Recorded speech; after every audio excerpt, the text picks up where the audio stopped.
ngomongin soal kekerasan seksual karena kita merasa topik kekerasan seksual di kampus itu memang masih relevan banget ya, Pak. Karena kita Oke. berdua itu mahasiswi gitu, masih menjadi bagian dari masyarakat kampus, dan kekerasan seksual di kampus itu ya memang masih terjadi gitu. Oke.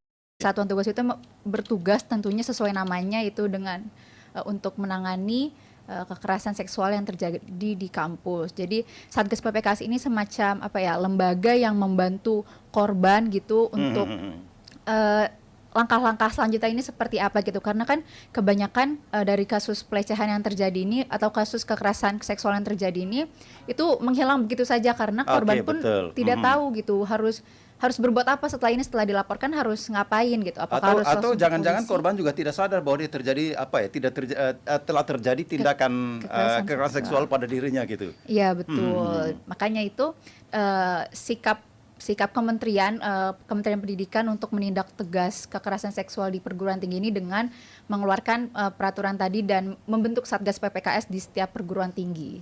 Itu yang menarik bagi kita supaya begini, saya sepakat dengan tadi kita mengatakan bahwa kadang-kadang orang sendiri tidak sadar bahwa dia sudah terjadi pelecehan seksual terhadap dirinya, tapi mungkin karena adat budaya kita berbeda, ya kan? Hanya kita mengatakan enggak kok, saya fine-fine aja gitu. Oke. Secara internasional sekarang apa yang diatur di situ gitu? Iya, jadi secara internasional tuh ada dikenal metode 5D bystander intervention gitu. Jadi ini tuh dari POV bystander ya. Jadi dari orang yang melihat gitu.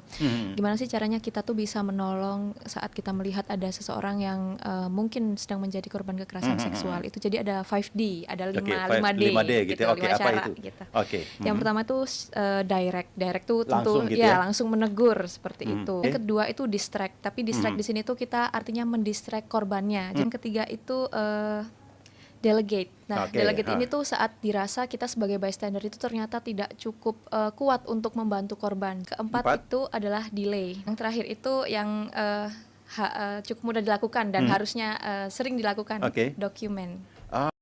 Dengan pembentukan Satgas ini kan berarti ada tindakan tegas dari universitas untuk menindak kekerasan seksual gitu. Berarti kalau misalnya di perguruan tinggi ini belum ada Satgas PPKS, itu perlu dipertanyakan apakah mereka memang ingin melawan kekerasan seksual ataupun mereka menganggap enteng kekerasan seksual di lingkungan kampus itu.